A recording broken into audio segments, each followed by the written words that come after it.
ये आकाशवाणी रायपुर है। छत्तीसगढ़ी समाचार बुलेटिन के संग धर्मेंद्र दुबे के जय जोहार। आज के प्रमुख समाचार। मुख्यमंत्री ह रायपुर में पंचायत सचिव संघ डहार ले राखे गए सम्मान समारोह में कहिन कि प्रदेश के पंचायत सचिव मन के शासकीयकरण के मांग ला पूरा करे जाही। उप मुख्यमंत्री ह राज्य के पुलिस कर्मी और उखर परिवार मन के समस्या के निपटारा बर शहीद पुलिस सेल बनाए के निर्देश करीन जारी और आदिम जाति, अनुसूचित जाति और अन्य पिछड़ा वर्ग के संगे संग अल्पसंख्यक विकास विभाग डहार ले राखे गए प्रयास आवासीय विद्यालय और एकलव्य आदर्श आवासीय विद्यालय के प्रवेश परीक्षा के रिजल्ट घोषित। अब समाचार विस्तार ले। मुख्यमंत्री विष्णुदेव साय ह रायपुर में पंचायत सचिव संघ डहार ले राखे गए सम्मान समारोह में भाग लीन। ए मौका में मुख्यमंत्री ह घोषणा करत कहिन कि प्रदेश पंचायत सचिव संघ डहार ले शासकीयकरण के मांग ला पूरा करे जाही और एखर बर कमेटी बनाए जाही। मुख्यमंत्री के एक घोषणा ऊपर संघ के पदाधिकारी मन ह आभार जताए हे। ए मौका में विधानसभा अध्यक्ष ह घलो कार्यक्रम में अपन बात राखिन। कार्यक्रम में उप मुख्यमंत्री पंचायत ग्रामीण विकास विभाग मंत्री विजय शर्मा ह कहिन कि छत्तीसगढ़ में सरकार के बनतेज मोदी के गारंटी ला पूरा करे के काम मुख्यमंत्री के सरकार ह करत हे। ए मौका में महिला और बाल विकास मंत्री लक्ष्मी राजवाड़े, दुर्ग सांसद विजय बघेल के संगे संग कतकोन पदाधिकारी मन आए रहिन। उप मुख्यमंत्री विजय शर्मा ह राज्य के पुलिसकर्मी और उखर परिवार मन के समस्या के निपटारा बर शहीद पुलिस सेल बनाए के निर्देश जारी करे हे। एखर उद्देश्य शहीद पुलिसकर्मी मन के परिवार मन ला जरूरी मदद दिवाना है। उप मुख्यमंत्री यह बताइन कि हरेक रेंज पुलिस महानिरीक्षक ऑफिस में शहीद पुलिस सेल के गठन करे जाही, जेकर अध्यक्ष संभाग के पुलिस महानिरीक्षक होही। तो उन्हें अतिरिक्त पुलिस अधीक्षक और पुलिस महानिरीक्षक डहार ले नामांकित उप पुलिस अधीक्षक और निरीक्षक स्तर के अधिकारी मन ह एखर सदस्य होही।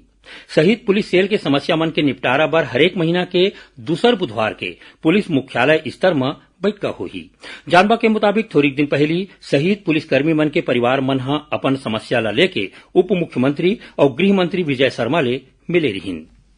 उप मुख्यमंत्री अरुण साव ह आज बिलासपुर जिला के बेलतारा विधानसभा क्षेत्र में 14 करोड़ 73 लाख रुपया के 94 ठिन विकास काम के शिलान्यास और भूमि पूजन करीन। कार्यक्रम की अध्यक्षता विधायक सुशांत शुक्ल ह करीन। ये जम्मू विकास काम ला 15वां वित्त आयोग अधोसंरचना मद और निकाय मद के तहत मंजूर करे गए है। ए मौका में उप मुख्यमंत्री श्री साव के संगे संग विधायक ह एक पेड़ मां के नाम अभियान के तहत खेल परिसर में नीम के पौधा लगाइन। तएती उप मुख्यमंत्री विजय शर्मा ह आज अपन कबीरधाम दौरा में बोड़ला में करीबन 48 लाख रुपया के लागत ले बने कस्तूरबा गांधी बालिका आवासीय विद्यालय पर 6 ठिन उपराहा कक्ष भवन के लोकार्पण करीन। उच्चतम न्यायालय है राष्ट्रीय पात्रता सह प्रवेश परीक्षा नीट यूजी ले जुड़े कतकोन याचिका ऊपर आज सुनवाई करीन, जेमा नीट 2024 परीक्षा में गड़बड़ी के आरोप के संगे संग एक घाव फेर पूरा परीक्षा करवाए के निर्देश दे के मांग वाले याचिका घलो शामिल है। याचिकाकर्ता कोती के वकील ह न्यायालय ले कहिन कि ये परीक्षा पेपर लीक, ओएमआर सीट में गड़बड़ी और नकल के सेती रद्द कर देना चाहिए। जवाब में न्यायालय है कहिन कि परीक्षा ला रद्द करना आखिरी उपाय होना चाहिए। मुख्य न्यायाधीश डीवाई चंद्रचूड़, न्यायमूर्ति जेबी पारदीवाला और न्यायमूर्ति मनोज मिश्रा के पीठ कुल 38 ठिन याचिका मन पर सुनवाई करत है। एकर पहली शीर्ष अदालत के आगू दायर एक ठिन हलफनामा में केंद्र और राष्ट्रीय परीक्षा एजेंसी एनटीए ले कहे रहीन कि परीक्षा में गड़बड़ी के कोनो भी सबूत नहीं मिले के सेती परीक्षा दोबारा करवाए के जरूरत नहीं है। दोबारा परीक्षा करवाए ले लाखों उम्मीदवार प्रभावित होही। राष्ट्रीय परीक्षा एजेंसी सरकारी और प्राइवेट संस्थान मन बर देश भर में नीट यूजी के परीक्षा के आयोजन एमबीबीएस, बीडीएस, आयुष और आने जुड़े पाठ्यक्रम बर करथे। छत्तीसगढ़ी समाचार बुलेटिन आप मन आकाशवाणी रायपुर ले सुनत हव। छत्तीसगढ़ की खबर ले है आपके वास्ता और खबर के विश्वसनीयता ले है हमार वास्ता। आकाशवाणी समाचार रायपुर के प्रादेशिक समाचार बुलेटिन के संगे संग हमार समसामयिक कार्यक्रम आप रेडियो के संग अपन मोबाइल में घलो सुन सकत हव। आकाशवाणी समाचार फेसबुक, ट्विटर और यूट्यूब में घलो हावय। हमार फेसबुक पेज हरे Chhattisgarh news on AIR, Twitter handle CGAIR news और हमार यूट्यूब चैनल हरे छत्तीसगढ़ AIR न्यूज।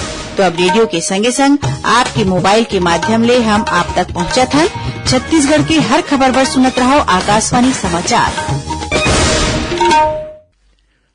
अब आगू बाढ़बो बांचे समाचार को थी। सर्वोच्च न्यायालय ह केंद्र ला निर्देश दे हे कि ओमन राज्य अउ आने हितधारक मन के संग सलाह करके महिला कर्मचारी मन बर मासिक धर्म अवकाश ऊपर एक ठिन मॉडल नीति तैयार करे। मुख्य न्यायाधीश डीवाई चंद्रचूड़, न्यायमूर्ति जेबी पारदीवाला और न्यायमूर्ति मनोज मिश्रा के पीठ ह आज मासिक धर्म अवकाश नीति के मांग करैया जनहित याचिका के निपटारा कर दिन। महिला और बाल विकास मंत्रालय है एखर बर एक ठिन नीति तैयार करके हितधारक मन के संग बैठका करके निर्देश दिन। आदिम जाति, अनुसूचित जाति और अन्य पिछड़ा वर्ग के संगे संग अल्पसंख्यक विकास विभाग डहार ले राखे गए प्रयास आवासीय विद्यालय और एकलव्य आदर्श आवासीय विद्यालय के प्रवेश परीक्षा के परीक्षा परिणाम घोषित कर दे गए हैं। अभ्यर्थी मन eklavya.cg.nic.in में अपन रिजल्ट देख सकते हैं। रिजल्ट में कोनो प्रकार की गलती होही तब 12 जुलाई तक अर्जी विभाग के ईमेल में सुधार करवाए जा सकते। छत्तीसगढ़ प्रदेश कांग्रेस कमेटी के अध्यक्ष दीपक बैज की अगुवाई में आज कांग्रेस बिजली के भाव में बढ़ोतरी ले के प्रदेश में धरना प्रदर्शन करीन। राजधानी रायपुर के राजीव गांधी चौक में पूर्व मुख्यमंत्री भूपेश बघेल, प्रभारी महामंत्री मलकीत गैंदू, रायपुर महापौर एजाज ढेबर, युवा कांग्रेस के प्रदेश अध्यक्ष आकाश शर्मा, एनएसयूआई के प्रदेश अध्यक्ष नीरज पांडेय के संगे संग बड़ संख्या में प्रदेश पदाधिकारी मन बूढ़ापारा बिजली ऑफिस में तक पैदल मार्च करीन और विद्युत विभाग के बड़का अधिकारी मन ला ज्ञापन सौंपिन। जानबा के मुताबिक राज्य सरकार पाछू दिन बिजली के भाव में 8% के बढ़ोतरी करे है। छत्तीसगढ़ में कथित कोयला घोटाला मामला में गिरफ्तार आईएएस अधिकारी रानू साहू ला उच्चतम न्यायालय आज अंतरिम जमानत दे दिन। छत्तीसगढ़ हाईकोर्ट ले जमानत याचिका खारिज होए के बाद रानू साहू सुप्रीम कोर्ट में जमानत बर याचिका लगाए रहीन। आज सुनवाई के बाद कोर्ट ओमन ला राहत दे है। इति एंटी करप्शन ब्यूरो एसीबी और आर्थिक अपराध अन्वेषण ब्यूरो ईओडब्ल्यू रानू साहू, समीर बिश्नोई और राज्य प्रशासनिक सेवा के अधिकारी सौम्या चौरसिया के खिलाफ आज आय ले ज्यादा संपत्ति के मुकदमा घलो दर्ज करे है, जेकर सेती सुप्रीम कोर्ट ले अंतरिम जमानत मिले के बाद घलो रानू साहू ला जेल रे लिहा नहीं हो पाए है। एकर पहली एसीबी कोयला घोटाला मामला में घलो रानू साहू ला आरोपी बनाए हैं। जानबा के मुताबिक ईडी रानू साहू ला 22 जुलाई 2023 की गिरफ्तार करे रहीन। एकर पहली रायगढ़ कलेक्टर रहीते ईडी उखर रायगढ़ स्थित बंगला के संगे संग आने आने ठिकाना में घलो छापा मारे रहीन।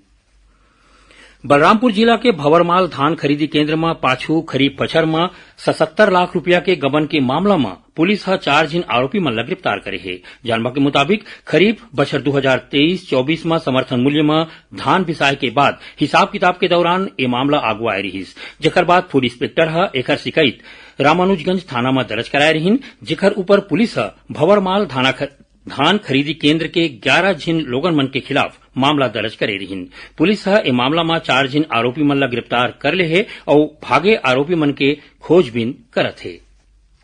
दक्षिण पूर्व मध्य रेलवे के महाप्रबंधक नीनू इटिएरा काली रायपुर रेल मंडल के अभनपुर सीबीडी और मंदिर हसौद स्टेशन के निरीक्षण करीन। ए मौका में ओमन कहिन की केंद्रीय ले अभनपुर के बीच यहाँ के पूरा काम होए के बाद रेल चलाए जाही। निरीक्षण के मौका में रेल प्रबंधक संजीव कुमार, वरिष्ठ मंडल वाणिज्य प्रबंधक अवधेश कुमार त्रिवेदी के संगे संग रायपुर रेल मंडल के बड़का अधिकारी और पर्यवेक्षक मन घलो आए रहीन।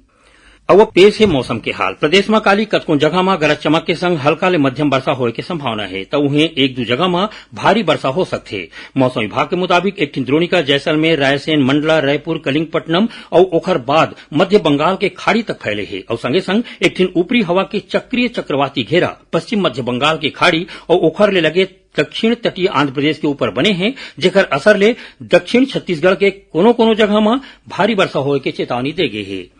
आखिर में प्रमुख समाचार एक घाव फिर। मुख्यमंत्री रायपुर में पंचायत सचिव संघ डहार ले राखे गए सम्मान समारोह में कहिन की प्रदेश के पंचायत सचिव मन के शासकीयकरण के मांग ला पूरा करे जाही। उप मुख्यमंत्री राज्य के पुलिस कर्मी और उखर परिवार मन के समस्या के निपटारा बर सहित पुलिस सेल बनाए के निर्देश करीन जारी और आदिम जाति, अनुसूचित जाति और अन्य पिछड़ा वर्ग के संगे संग अल्पसंख्यक विकास विभाग डहार ले राखे गए प्रयास आवासीय विद्यालय और एकलव्य आदर्श आवासीय विद्यालय प्रवेश परीक्षा के रिजल्ट घोषित। एक संग छत्तीसगढ़ी समाचार बुलेटिन यहीं सिरावत है। जय जोहार।